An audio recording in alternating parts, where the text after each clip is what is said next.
Welcome back, everybody. If you're new, my name's Nicholas, and this is Investing Against the Grain. In today's episode, we're going to talk about the so-called demise of Tesla. The competition is coming.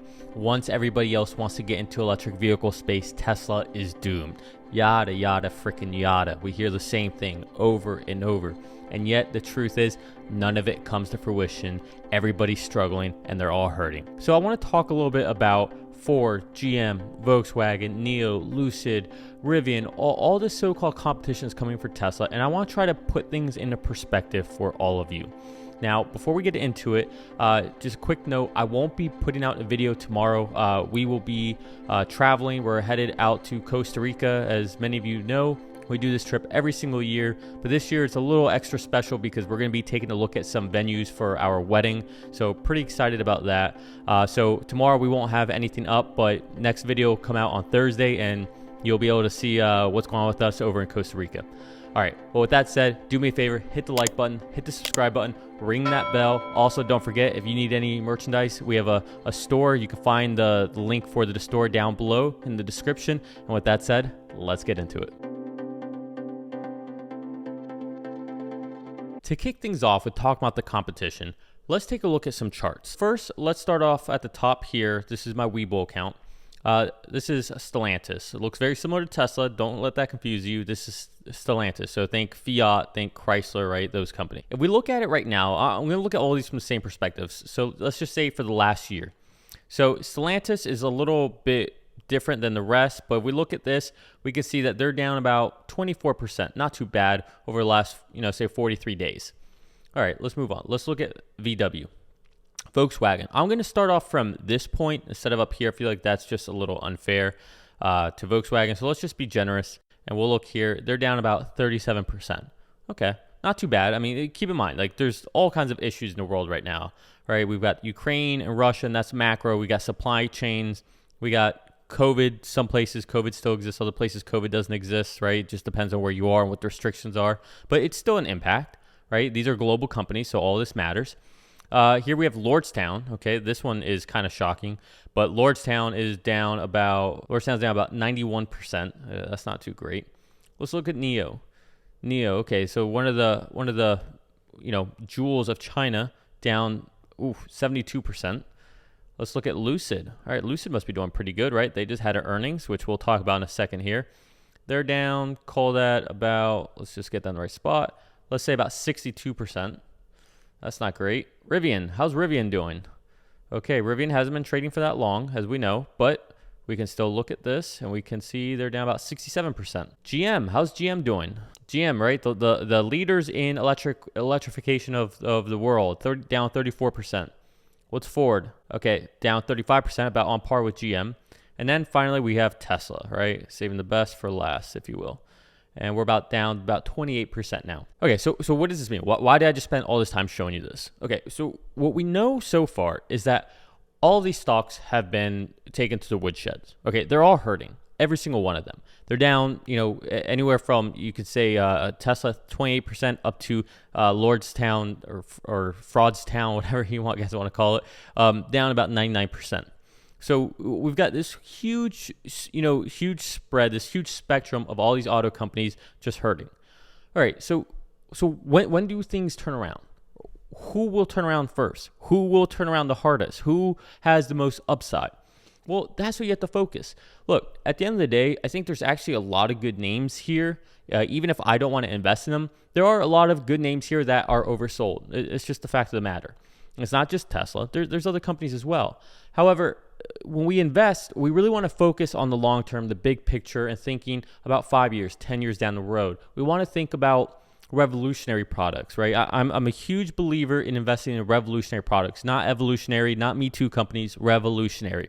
And you don't become a revolutionary product by having a gimmicky feature here and there. That doesn't work. That doesn't make the cut. Why am I bringing this up? Well, let's talk about the newcomers. Let's talk about the Lucids. Let's talk about the Lordstown. Let's talk about the Rivians and Nikolas of the world. Okay, well, first of all, Nikola and Lordstown have become essentially synonymous with frauds and scams, so we can throw them to the side. But that's a risk you have with any new up and coming company, with any startup. You don't really know what the truth is behind there. You know all of the window dressing that they show you that you want to see, but you don't really know too much about what's happening and if there's good efficiency within the company. So that's always going to be there. All right, so that takes us to Rivian and Lucid.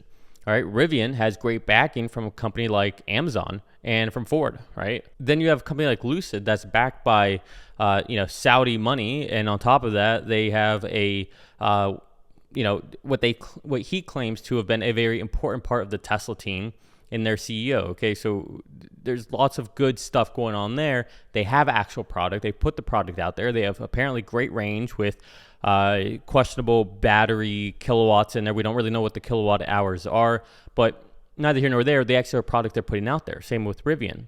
However, with Rivian, they are upping their prices and they aren't exactly delivering when it comes to numbers or production, right? So they're still in a very small scale. They're still in the hundreds, if you will.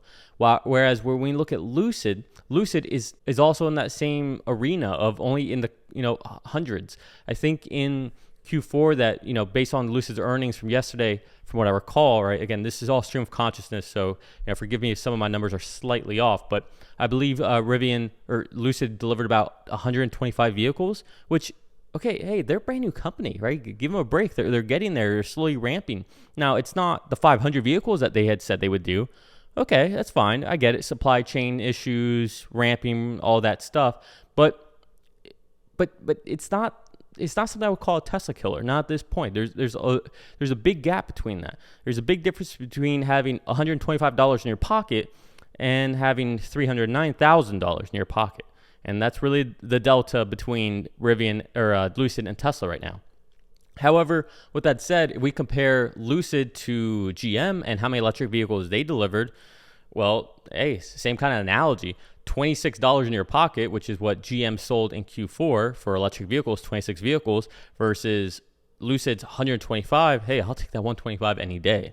So that's where we are with the newcomers, right? The companies are coming up. Some are frauds and scams that are essentially going belly up.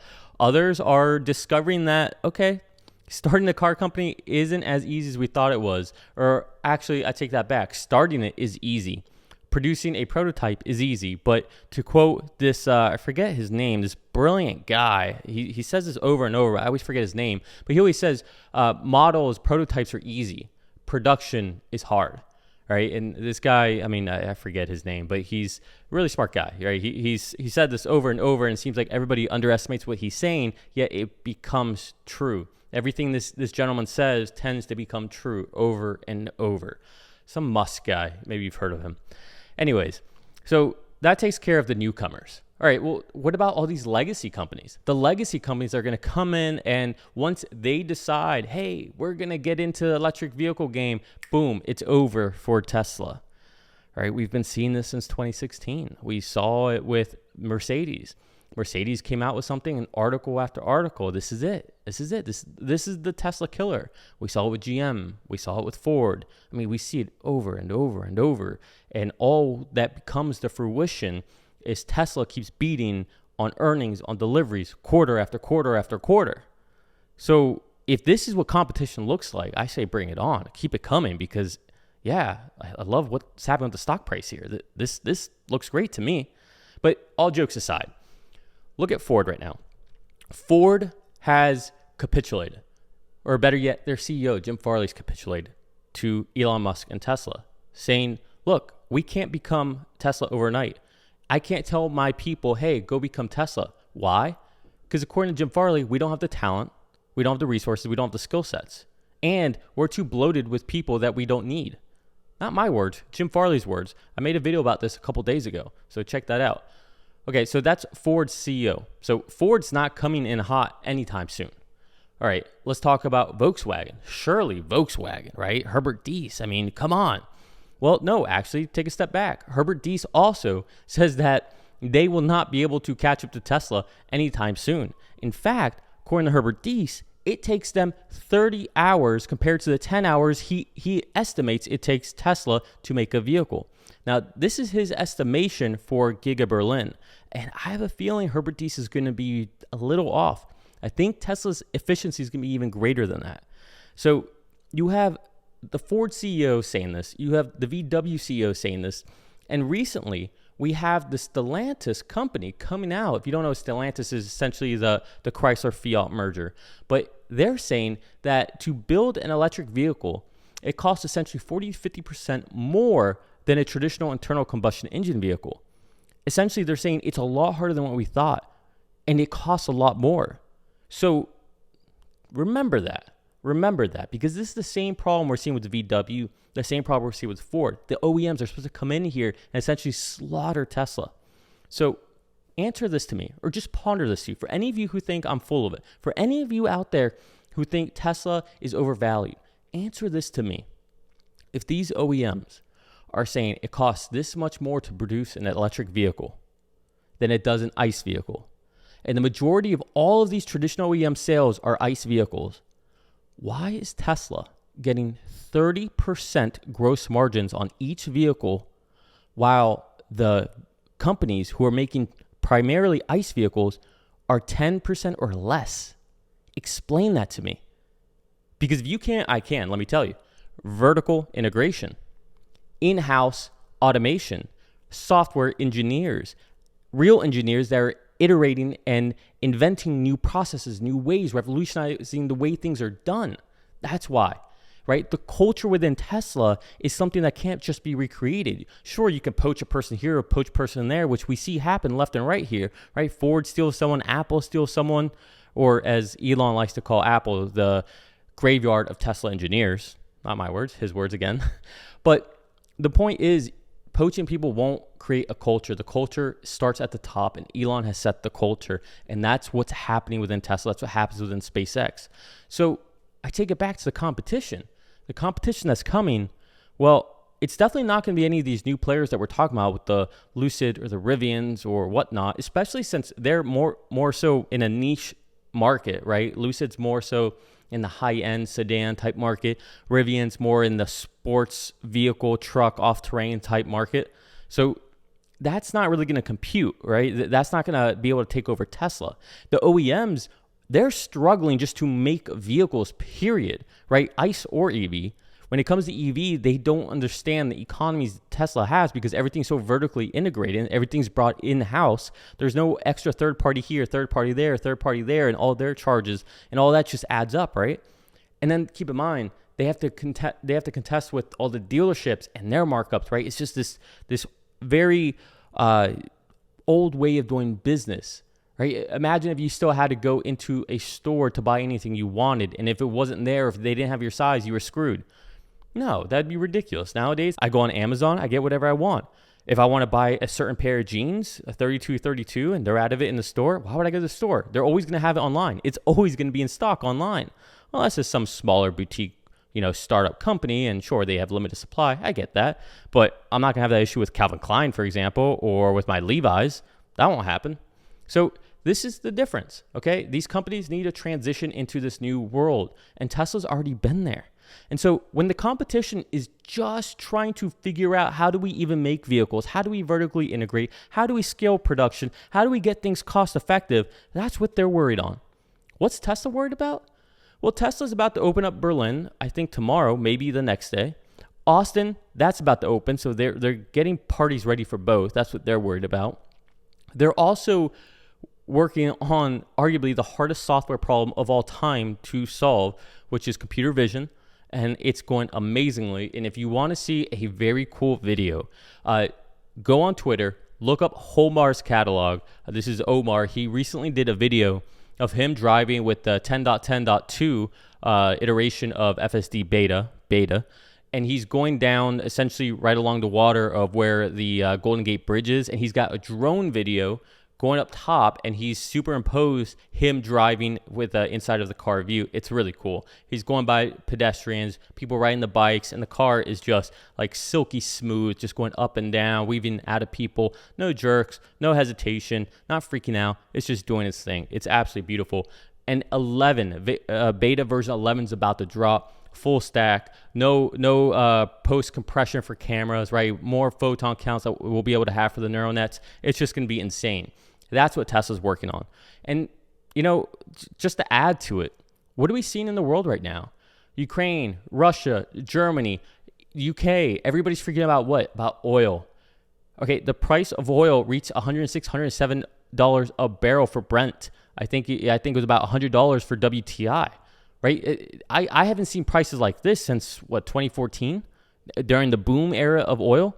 Why are we in the boom era of oil again in 2022? And so what you see is countries like Germany, UK, the United States, we're starting to take this more serious. We're starting to see people push more towards renewable energy. And what does that mean? Well, there's a company out there that produces these mass amounts of batteries in these beautifully packaged solutions. They're called mega packs. And they manage all of this with this amazing, intuitive battery management system software that allows them to be strategic on how they use it, how they store electricity, when to pull off the grid, when to go back to the batteries. And it's just this very elegant solution. And this company is building these so fast, yet they can't catch up to the demand. All right. They just built a whole new factory just to build these. And if you're not aware, I'm talking about Tesla Energy, which is part of Tesla. All right. So when it comes to Tesla, it is just ridiculous. So I take you back to the charts we've been looking at here. All right. I've shown you how much everything was down. Now you tell me, with everything I just said to you, what company that's down about 30%, because they were all, let's just say 30%. We'll just average. They are all down 30%. Which company would you feel comfortable investing in for 5 years, 10 years down the road? Is it the companies that are essentially frauds? Is it the companies that are struggling to scale up? Is it the companies who are worried about how do I make these vehicles profitably while also not, killing my current profit engine in ICE vehicles, internal combustion engine vehicles? Or would it be the company that has already solved these ramping issues? They already have full production. They've got 2 brand new factories that are going to be even more efficient about to come online. And there's rumors of yet another factory being built in the same country that they have their biggest and best factory to date. I mean, you tell me who you would be investing in. And to add to it, they have a call option on energy and what's going on right now. If you don't think all these prices when it comes to oil are driving people towards electric vehicles, you are insane. And there's only one company right now in the world that can capitalize on that, and that's Tesla. All right, we're gonna leave it there. Everybody, I'll see you guys next time from Costa Rica. I appreciate if you stuck to the end. I hope you enjoy this take. I have fun doing these videos. I hope you enjoy these as well. Don't forget, hit the like button, hit the subscribe button, ring that bell. Also, you can get some merch. You can find the link down below in the description. I love you all. Again, see you from Costa Rica. Peace.